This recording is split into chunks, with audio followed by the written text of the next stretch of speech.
সুপ্রিয় শিক্ষার্থীবৃন্দ, আজকে আমরা আলোচনা করব পদার্থবিজ্ঞান দ্বিতীয় পত্রের তাপগতিবিদ্যা অধ্যায় থেকে। তাপগতিবিদ্যা অধ্যায় থেকে আজকে আমাদের আলোচ্য বিষয় হচ্ছে দেখাও যে রুদ্রদেবীয় রেখার সমষ্ণ রেখার চেয়ে বেশি খাড়া। এখন রুদ্রদেবীয় রেখার সমষ্ণ রেখার চেয়ে বেশি খাড়া এটা যদি আমরা দেখাতে চাই তাহলে লেখচিত্রের মধ্যে দেখো আমরা দুইটা লেখ আঁকছি, একটা হচ্ছে সমষ্ণ রেখার লেখ আর একটা হচ্ছে রুদ্রদেবীয় রেখার লেখ। এখন কোন রেখাটা বেশি খাড়া সেটা নির্ণয় করতে হলে এই দুই রেখার ঢাল নির্ণয় করতে হবে। তো এখন দুই রেখার ঢাল নির্ণয় করতে হলে আগে আমাদেরকে জানতে হবে আমরা ঢাল কীভাবে নির্ণয় করতে পারি। তো আমরা জানি কোনো আনত তল অনুভূমিকের সাথে যে কোণ উৎপন্ন করে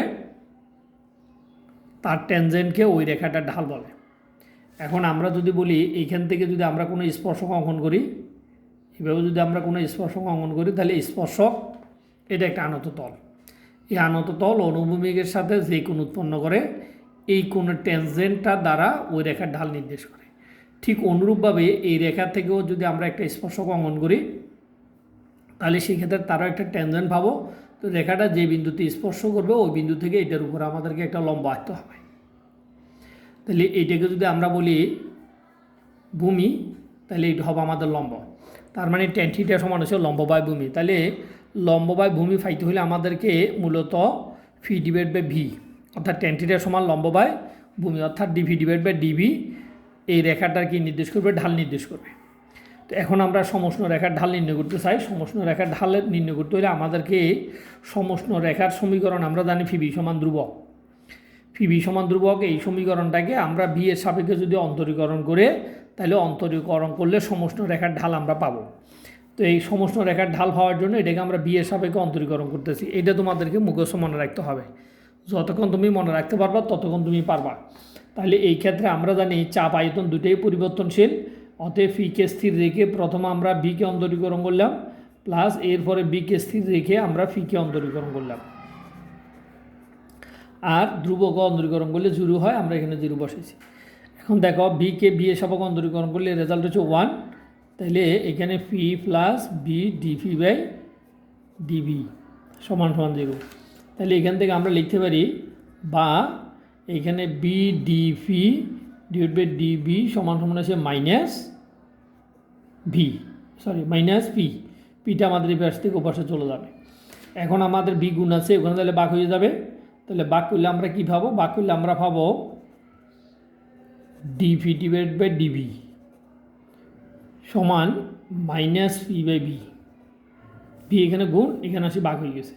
তাহলে ফি বাই তাহলে ডিভি হচ্ছে এটাকে যদি আমরা বলি লম্ব আর ডিবি হচ্ছে এটা হচ্ছে ভূমি। তাহলে ডিভি ডিভাইড বাই ডিবি এটা হচ্ছে আমার ঢাল মানে ট্যান থিটা। এটাকে আমরা বলতে পারি এম সমান হচ্ছে সমষ্ণ রেখার ঢাল, অর্থাৎ এটা হচ্ছে মূলত ঢাল সমান ট্যান থিটা। তাহলে লম্ব বাই ভূমি এটি হচ্ছে রেখার ঢাল ট্যান থিটা সমান রেখার ঢাল। তার মানে আমরা সমষ্ণ রেখার ঢাল পাইলাম মাইনাস পি বাই ভি।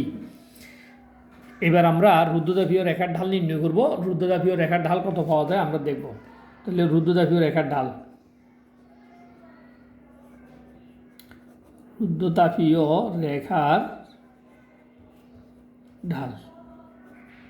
তো রুদ্রতাপীয় রেখার ঢাল নির্ণয় করার জন্য আমাদেরকে রুদ্রতাপীয় প্রক্রিয়ার সমীকরণ লাগবে।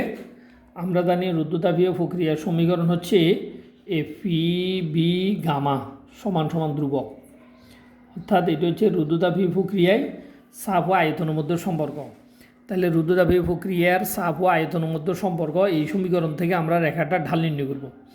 তো এইখান থেকে ঢাল নির্ণয় করতে হলে আমাদেরকে আগের মতো সমষ্ণ রেখাতে যেভাবে আমরা ঢাল নির্ণয় করছি তাহলে আমরা জানি কোনো আনত তল অনুভূমিকের সাথে যে কোণ উৎপন্ন করে ওই কোনো ট্যানজেন্টকে ওই রেখাটার ঢাল বলে।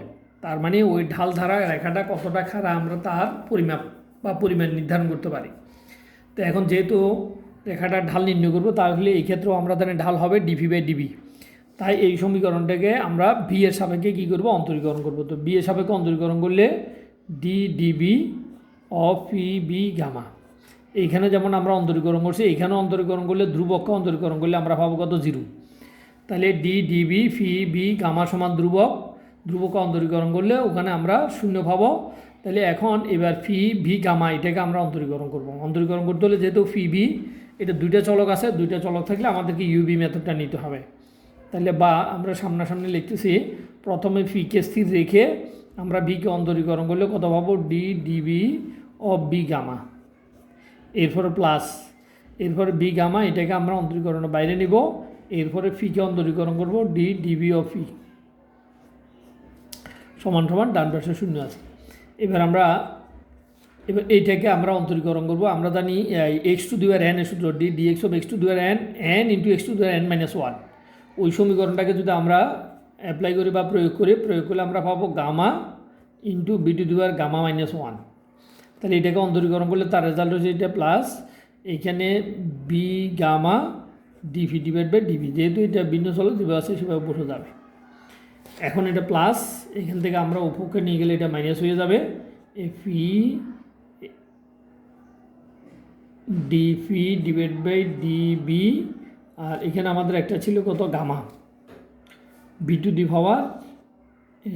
দি পাওয়ার গামা ছিল একটা, এটা পক্ষান্তর করলে minus gamma phi b to the power gamma minus one. এখন দেখো এই b to the power gamma এখানে গুণ আছে, গুণে তাহলে ভাগ হয়ে যাবে ডিফি ডিভাইড বাই ডিবি। এখানে আমরা gamma phi b to the power gamma minus one, এটা গুণ আছে এখানে b to the power gamma, গুণ আছে ভাগ হয়ে গেছে। এবার আমরা সামনাসামনি লিখতে পারি এই b to the power gamma বির উপরে গামা মাইনাস ওয়ান, তাহলে দুটোটা সেম চলক হলে আমরা পাওয়ার ভাগের সময় পাওয়ার বি মানে মাইনাস গামা ফি বির উপরে gamma minus one minus gamma, তাহলে প্লাস গামা মাইনাস গামা কাটা গেলে থাকতেছে আমাদের কত বি ইনভার্স ওয়ান। তো এই বি ইনভার্স ওয়ানকে আমরা আবার এভাবে লিখতে পারি এই minus gamma phi B inverse ওয়ানকে আমরা ওয়ান বাই ভি লিখতে পারি। তো ওয়ান বাই ভি লিখলে অর্থাৎ আমরা ফি বাই ভি লিখতে পারি। এখন মাইনাসটাকে যদি আমরা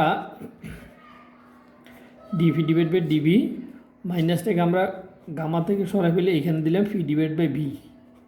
তাহলে দেখো এই মাইনাস ফি বাই ভি এর আগের সমীকরণটা দেখো, এখানে যদি আমরা এটাকে 1 নম্বর সমীকরণ দিই, এর আগের 1 নম্বর সমীকরণ দেখো minus phi divide by V সমষ্ণ রেখার ঢাল, তার নাম ছিল ট্যান থিটা। তাহলে মাইনাস ফি বাই ভি সমান আমরা এম ধরছি সমষ্ণ রেখার ঢাল, তাহলে এখানে গামা গুণন এম লিখতে পারি আমরা।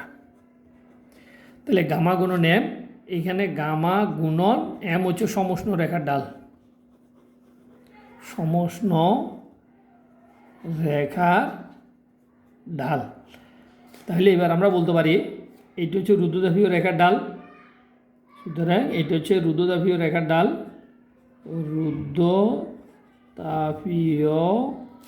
রেখার ঢাল সমান গামা গুণন সমষ্ণ রেখার ঢাল, সমষ্ণ রেখার ঢাল।